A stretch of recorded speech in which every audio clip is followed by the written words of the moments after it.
नमस्कार दोस्तों, क्या हाल चाल, कैसे हैं आप। उम्मीद करता हूं कि आप सभी तंदुरुस्त होंगे, मस्त होंगे। आज का जो हमारा टॉपिक है ये चैप्टर नंबर 3 रासायनिक बल गतिकी।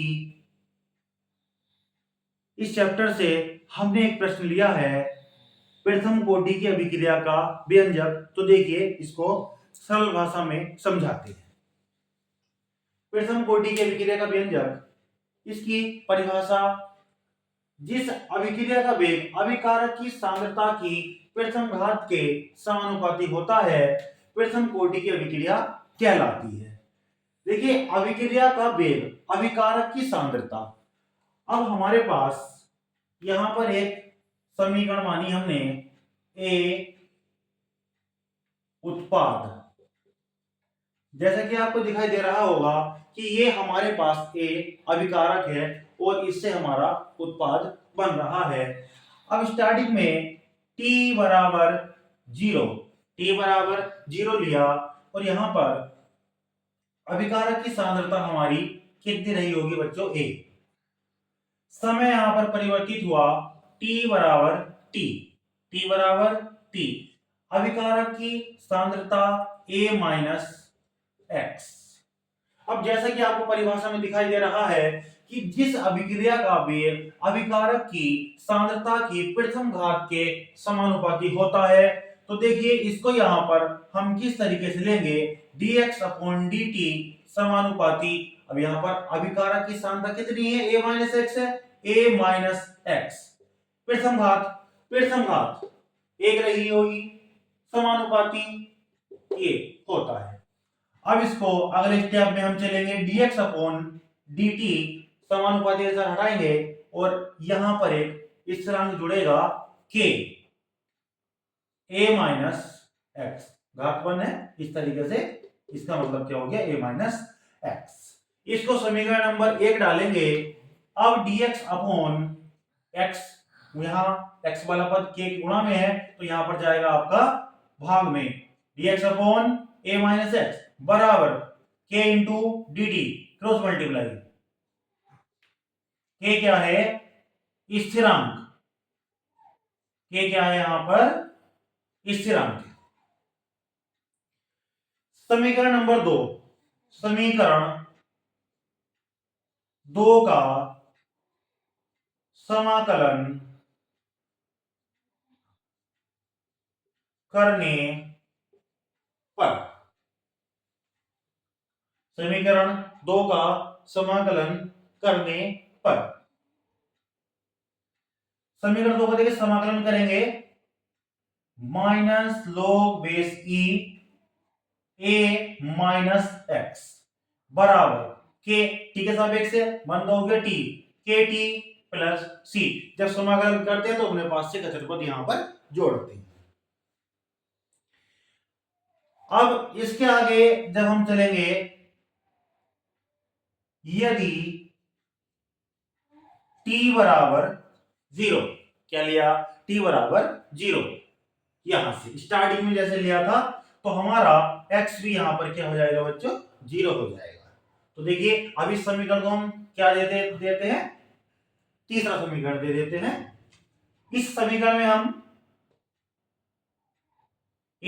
में हम t का मान 0 रखेंगे और x का मान 0 रखेंगे, तो minus log base E a minus x का मान कितना है, 0 बराबर k इंटू t का मान कितना है, 0 प्लस c।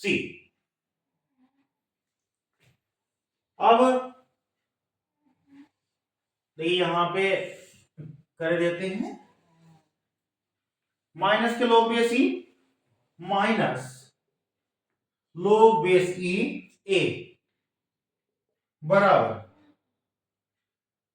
k की 0 से मल्टीप्लाई का 0 हुआ c ऐसा कैसे ही है, तो c बराबर माइनस के log बेस ई, ये c का मान। अब देखिए c का मान कहां रखेंगे, समीकरण 3 में रखेंगे। c का मान समीकरण 3 में रखने पर, c का मान 3 में रखेंगे तो कैसे रखेंगे, देखिए माइनस log बेस ई ए माइनस एक्स बराबर के टी। के टी ऐसा कैसे ही है। अब देखिए बच्चों सी का मान जो है हमारे पास माइनस के log बेस ई है, तो देखिए प्लस माइनस माइनस डायरेक्ट कर रहा हूं ये वाला पद, सी बराबर कितना है माइनस के log बेस ई ए। अब आगे चलें, log के टी, यहां पर के टी का मान लिखेंगे log बेस इक्वल है log बेस ई ए अपॉन ए माइनस एक्स। के टी बराबर log बेस इक्वल है log बेस ई ए अपॉन ए माइनस एक्स। अब आगे चलें, देखिए जिन बच्चों के पास मैथ है उनको इस log बेस ई का मान शायद पता हो। कितने बच्चों को पता है यहां पर ध्यान दें, log base e 2.303 into log base 10।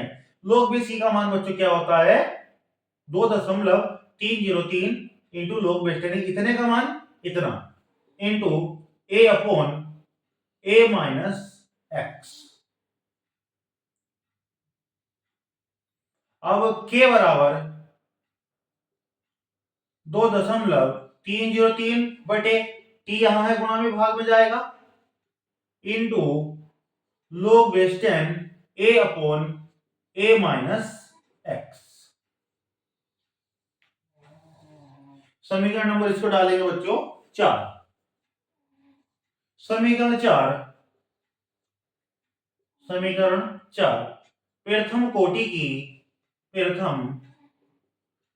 की अभिक्रिया का वेग समाकलित समीकरण है। अब इसके बाद कुछ इसके लक्षण पूछे जाते हैं।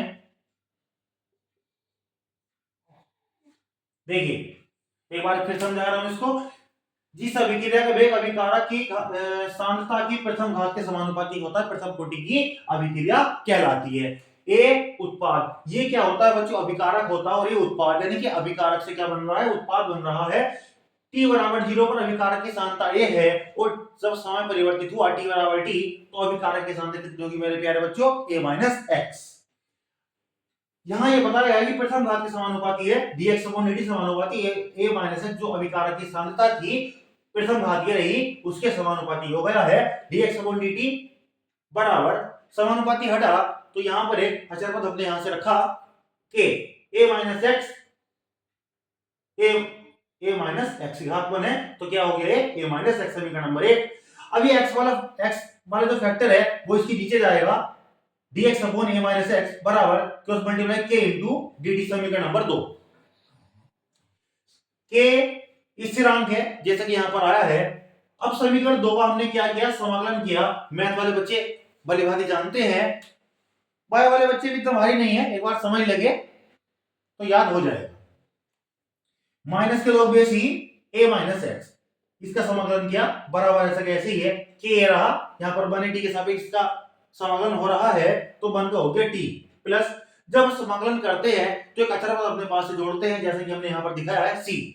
समीकरण नंबर 3, यदि t बराबर 0 है तो x का मान भी क्या होगा मेरे प्यारे बच्चों 0 होगा।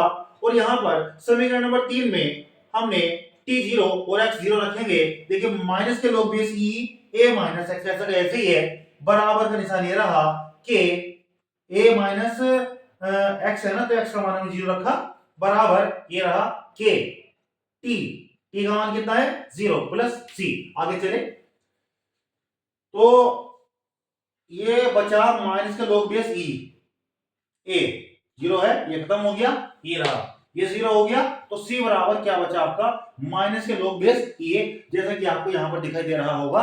अब c का मान समीकरण 3 में रखा, समीकरण 3 हमारी कौन सी ये वाली है तो माइनस के log base e a minus x बराबर kt ऐसा कैसे ही है, यहां पर प्लस है और ये माइनस है तो plus minus minus log base e a। अब kt का मान यहां से निकाला kt बराबर देखिए log बेस इक्वल है तो a माइनस एक्स। आगे चले, KT बराबर log बेस ई। log बेस ई का मान बच्चों ये होता है 2 दशमलव, यहां पर देखिए मैं एक बार लिख देता हूं, क्योंकि log बेस ई इसका जो मान होता है 2.303 इंटू log बेस 10। इसका मान ये रखा a माइनस एक्स, ऐसे ही है कि यहां पर t गुणा में है तो भाग में जाएगा, 2.303 बटे t into log base 10 a minus x. यही जो समीकरण नंबर 4 है, प्रथम कोटि की अभिक्रिया का वेग समाकलित समीकरण है। आइए अब इसके लक्षण बताता हूं बच्चों क्या है। देखिए लक्षण क्या है, पहला लक्षण ये देंगे कि प्रथम बहुत हल्का है, प्रथम कोटि की अभिक्रिया निम्न समीकरण का पालन करती है। ये वाला समीकरण दे देंगे, प्रथम कोटि की अभिक्रिया निम्न समीकरण का पालन करती है, जिसमें आप यही वाला समीकरण दे देंगे।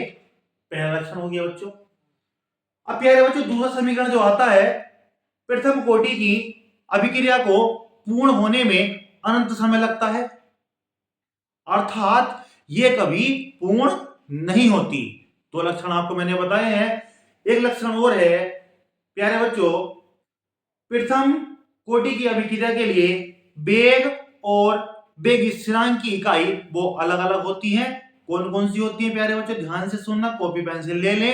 वेग की इकाई mole litre inverse second inverse, mole litre inverse second inverse, और वेग स्थिरांक की इकाई सेकेंड इनवर्स। यदि आपको वीडियो अच्छा लगे तो अपने मित्रों को शेयर जरूर कीजिए। धन्यवाद।